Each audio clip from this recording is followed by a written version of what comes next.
বিসমিল্লাহির রহমানির রহিম। প্রিয় কৃষক ভাইরা, আসসালামু আলাইকুম। আমি কৃষিবিদ রাজা মোহাম্মদ মাসুম।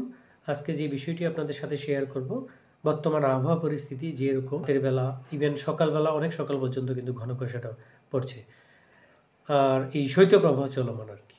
সো এই আবহাওয়াটা কিন্তু আলু এবং টমেটোর ক্ষেত্রে যে আশু দশা বা নাভি দশা, লেট ব্লাইট অফ পটেটো অথবা আর্লি ব্লাইট অফ পটেটো এই রোগের জন্য খুবই অনুকূল। সো এই রোগ থেকে আলু এবং টমেটো ক্ষেতকে বা টমেটো গাছকে আপনাকে যদি এই রোগ থেকে মুক্ত রাখতে হয়, তাহলে কিন্তু প্রতিরোধকমূলক যে ছত্রাকনাশক বা ব্যবস্থা গ্রহণ করতে হবে।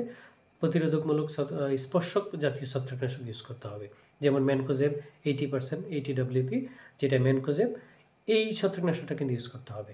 এটার কারণ হচ্ছে এটা স্পর্শক জাতীয়। তো এইটা ইউজ করার মাধ্যমে কিন্তু আলু গাছ বা টমেটো গাছ, এই গাছের উপর একটা আবরণ বা স্তরণের মতো সৃষ্টি হয়, যার ধরুন কিন্তু যে ছত্রাকের স্পোরগুলো বা ছত্রাক অ্যাটাক করতে পারে না। আরেকটা সুবিধা আছে এই ম্যানকোজেবে, আয়রন এবং ম্যাঙ্গানিজ আয়ন থাকে বা উপাদান থাকে, যার কারণে কিন্তু গাছ অতি দ্রুত বৃদ্ধি পায় বা সবুজ বা প্রতিরোধ, মানে গাছটা খুবই সবল হয়, সুস্থ সবল হয় দ্রুত সময়ের মধ্যে। সো যারা এই ম্যানকোজেবটা এখন ইউজ করতে পারেন, প্রতি লিটার পানিতে 2 গ্রাম নিয়ে 3 থেকে 5 দিন পর পর কিন্তু স্প্রে করে যেতে হবে প্রতিরোধকমূলক ব্যবস্থা হিসাবে। যেমন ম্যানকোজেব 80%, ব্লেসিং এগ্রোভেটের ব্লেজেব নামে 80 WP নামে একটি ছত্রাকনাশক আছে, সেটি ইউজ করতে পারেন আপনারা। আর ইতিমধ্যে যাদের আলু খেতে বা টমেটো গাছে এই মরক বা late blight of early blight of potato বা টমেটো, এই রোগটা অলরেডি হয়ে গেছে, তাদের ক্ষেত্রে কিন্তু ম্যানকোজেবের সাথে যে আরেকটা গ্রুপ সাইনোক্সোলিন বা যেমন ব্লেসিং এগ্রোভেটের নীলগিরি 72 WP, এই ছত্রাকনাশকটি কিন্তু আপনারা ইউজ করবেন।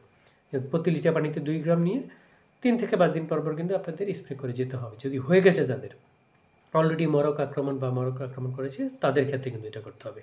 আর এই সময় আরও 2টি ব্যবস্থা গ্রহণ করতে হবে। যদি মরক লেগে যায় বা এই রোগটা অলরেডি হয়ে যায়, তখন কিন্তু আপনাদের প্রথমেই কিন্তু যদি সেচ প্রদানটা বন্ধ করতে হবে। যদি সেচ দেওয়ার প্রয়োজন হয় সেচ দিবেন না, কিন্তু তখন সেচ দিলে কিন্তু এই রোগটা পুরো জমিতে ছড়িয়ে পড়বে।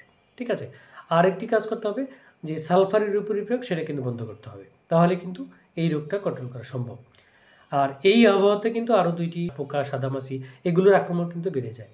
আর যদি এই জাপ পোকা বা সাদামাছির আক্রমণ হয়, সেখান থেকে কিন্তু আপনি এই জাপ পোকা, সাদামাছি কিন্তু ভাইরাসও বহন করে, যেটা লিপ কার্ল ভাইরাস, ওই ভাইরাসের জন্য কিন্তু এই জাপ পোকা বা আপনার সাদামাছি এগুলোর জন্য দায়ী। সো যদি এরকম কোনো পরিস্থিতি দেখেন যে জাপ পোকা বা সাদামাছিও দেখা যায়, তখন কিন্তু ইমিডিয়েটলি আপনার ইমাডোক্লোরপিডের যে 20% SL, যেটা ইমাট্রাস্ট নামে যে কীটনাশকটা আছে, সেটি আপনারা প্রতি লিটার পানিতে 0.5 মিলি নিয়ে স্প্রে করে দিবেন। তাহলে আশা করি আপনার এই পরিবেশে বা এই আবহাওয়ায় যে রোগ বা বালাই আক্রমণ হতে পারে, সেগুলো থেকে কিন্তু আপনি আলু বা টমেটো গাছকে রক্ষা করতে পারবেন। আশা করি আপনারা উপকৃত হবেন। ধন্যবাদ সবাইকে। পরবর্তী যে কোনো ভিডিওতে পুনরায় দেখা হচ্ছে। আসসালামু আলাইকুম।